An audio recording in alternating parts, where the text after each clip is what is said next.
faut absolument que tu changes. Il faut changer, mes amis. Il y en a assez de ces messages où on dit tout le temps, vous êtes beau, vous êtes belle, vous êtes une nation bénie. Vous êtes bénie, vous le savez. 90% de ce que vous avez entendu dans une église, c'est ça. Alléluia. Mais moi, je te dis que si tu changes pas ta vie, tu es mort. Tu es mort.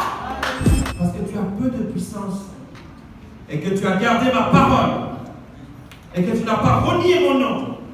J'ai mis devant toi une porte que personne ne peut fermer. Alléluia, une porte ouverte. Je suis en train de dire à quelqu'un que tu es en train d'ouvrir une porte devant ta vie. Parce que tu n'as pas renié son nom et tu n'as pas renié sa parole. Au jour de la tentation, je vais te garder. Au jour de la tentation, tu seras gardé. Je reviens bientôt. Retiens ce que tu as. Je répète encore une fois, retiens ce que tu as afin que personne ne prenne ta couronne. Parole du Seigneur, alléluia. Trop de personnes pensent que je suis dans la sécurité. Parce qu'il y a 15 ans, il y a 20 ans, arrêtez d'être dans le mental des anciens combattants. Dans le Seigneur, il n'y a pas d'anciens combattants. Dans le Seigneur, il y a des combattants renouvelés, régénérés. Chaque jour, tu es régénéré. Chaque jour, tu te prosternes devant ton Dieu. Et tu dis, Seigneur, je laisse les objets de mon ancienne vie. Je les brûle maintenant et je veux avancer. Seigneur, le Seigneur a besoin des combattants de la nouvelle génération. La génération de Dieu. La génération de l'église triomphante, mes amis. C'est de cela que le Seigneur a besoin. Et c'est cela qui va venir prendre. Tu as une couronne. Il y a certains qui ont des couronnes qui ont commencé même à perdre de leur éclat. Bon sang, quand est-ce que tu vas t'arrêter de vivre sur le souvenir de quelque chose de passé? Quand est-ce que tu vas t'arrêter de vivre sur le souvenir, qu'il soit bien ou mauvais, du passé? Il faut que ce que tu vis aujourd'hui devienne un bon souvenir pour le lendemain. Ancien combattant. Oui, moi ça fait 30 ans que je suis dans le Seigneur. Moi ça fait 5 ans que je suis dans le Seigneur. D'ailleurs, tu vois, j'ai tellement de l'esprit. Je me donne le discernement. Ouais.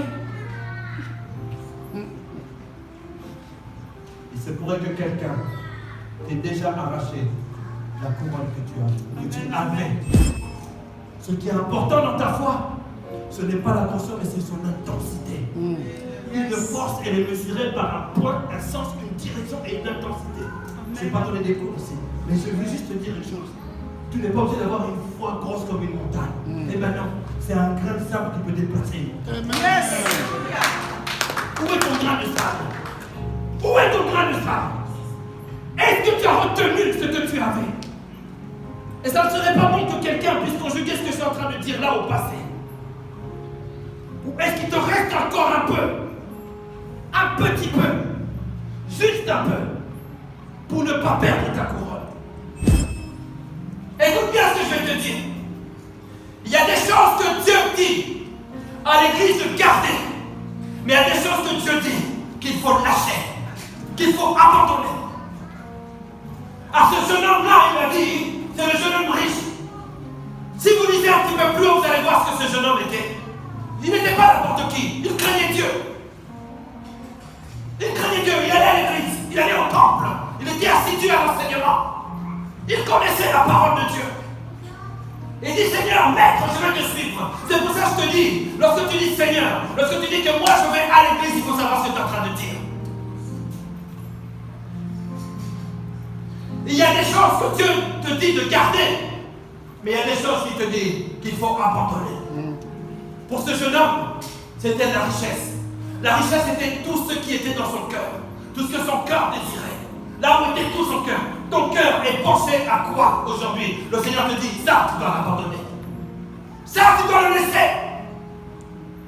Tu dois le laisser. Sortez des cochons. Quand je dis sortir des cochons, c'est pas pour rien. C'est parce qu'il y a un proverbe que j'ai pris. Proverbe chapitre 11, verset 12. C'est pareil pour vous les hommes. C'est un homme beau. C'est un beau gosse. Dépourvu de sens. C'est une aberration. Une aberration. Comment est-ce qu'on peut mettre un anneau en or tout beau, tout brillant sur le nez d'un pourceau? C'est comme ça que le Seigneur voit certaines personnes aujourd'hui.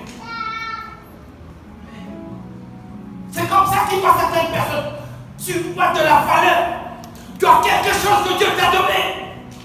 Mais tu es en train de te le dilapider dans les cochonneries. Balance ton porc. Balance-le.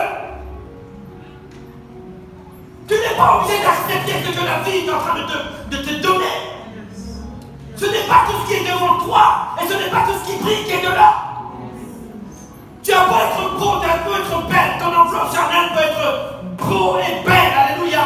Mais si tu t'es dépourvu de sens, tu sens le cochon.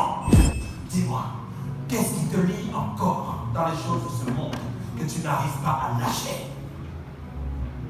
Qu'est-ce qui te retient encore? Il faut absolument que tu changes.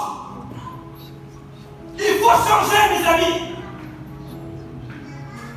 Il y en a assez de ces messages où on dit tout le temps, vous êtes beau, vous êtes belle, vous êtes une nation bénie, vous êtes bénie, vous le savez. 90% de ce que vous avez entendu dans une église, c'est ça. Alléluia. Mais moi je te dis que si tu changes pas ta vie, tu es mort. Tu es mort. Tu es un ambassadeur de Christ. Un ambassadeur, ça veut dire que il est expatrié et il jouit de l'immunité territorialiste. C'est-à-dire qu'il est dans un endroit qui n'est pas son pays, mais la force de son gouvernement, de l'autorité, est à l'endroit où il se trouve. Yes.